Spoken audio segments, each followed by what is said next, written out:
In the quiet town of Hollow Brook, nestled on the outskirts of the sprawling forest, stood a foreboding structure that sent shivers down the spines of those who dared to gaze upon it. This was the infamous abandoned house on 264 North Berry Lane. Locals spoke in hushed tones about the cursed place, where the shadows seemed to dance and the wind carried eerie whispers. Decades ago, the house belonged to the sinister Van Horn family. Legend had it that they were practitioners of dark arts and witchcraft. Their malevolent presence tainted the very soil on which the house stood, leaving behind a legacy of fear and suffering. It was a moonless night when a group of curious teenagers, fueled by bravado and dares, decided to explore the abandoned house. Among them were Mia, the level-headed leader, Jake the jokester, Sarah the thrill-seeker, and Alex the skeptic. Armed with flashlights and nerves of steel, they made their way to the ominous dwelling. The front door creaked open, seemingly beckoning them inside. They stepped into the foyer, and an oppressive silence enveloped them. The air was thick with dust, and the smell of decay hung heavy in the stale atmosphere. The dim light from their flashlights cast eerie shadows on the peeling wallpaper, adorned with unsettling symbols. Mia led the group through the creaky hallways, her heart pounding with each step. As they delved deeper into the house's heart, strange occurrences began to unfold.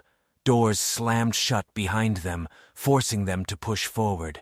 Faint whispers echoed in their ears, taunting and tormenting their sanity. In the parlor, they stumbled upon an old Ouija board, covered in dust and neglect. Against Alex's warning, Sarah couldn't resist the temptation to try it out.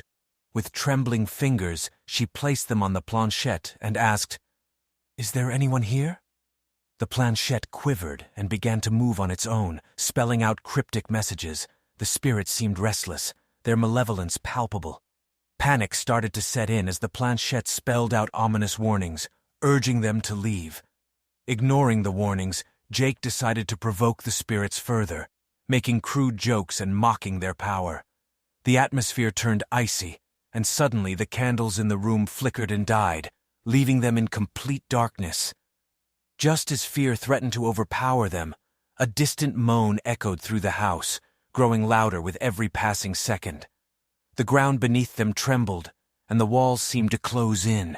Desperation consumed them as they scrambled to find a way out, but the house seemed to shift its layout, leading them deeper into its heart instead of allowing them to escape.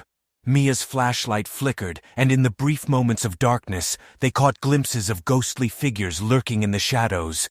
Faces contorted with pain and rage materialized around them, reaching out with cold, skeletal hands. Sarah's screams pierced the air as she felt an icy grip clutch her shoulder, paralyzing her with terror. She turned to see a grotesque figure emerging from the darkness, its hollow eyes staring into her soul. The others tried to free her, but their efforts were futile against the malevolent forces that held her captive. Driven by fear and desperation, the remaining trio managed to break free from the oppressive hold of the house. They stumbled out onto the porch, gasping for breath. But the nightmare wasn't over yet. The house seemed to come alive, its walls twisting and contorting like a living entity. Realizing they had no choice, they made a desperate dash for the main entrance, narrowly escaping the house's clutches. As they reached the safety of the street, the house let out an unearthly howl that echoed through the night, a sound that would haunt their nightmares forever. From that day on, the abandoned house on 264 North Berry Lane remained undisturbed, a reminder of the darkness that lurked in the hearts of men and the malevolent spirits that guarded its secrets. The locals avoided it at all costs, believing that the Van Horn family's curse would forever imprison anyone who dared to cross its threshold. And so, the house stood as a chilling testament to the horrors that lie within its walls, forever shrouded in darkness and despair.